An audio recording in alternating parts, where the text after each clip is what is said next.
आज हम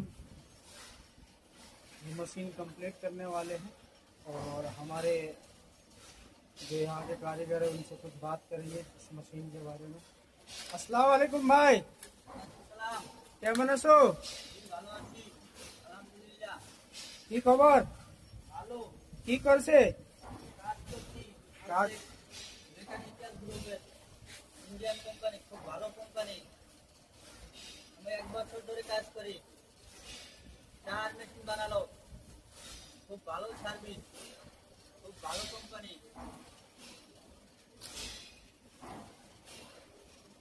আরে কি আছে? এটা কি? Oven machine. এই 4 বানা দিয়া বাংলাদেশে 4 বানাইছি। আমি সাথে আমার তোমার কি নাম? মাহফুজ, মাহফুজ। বাংলাদেশ।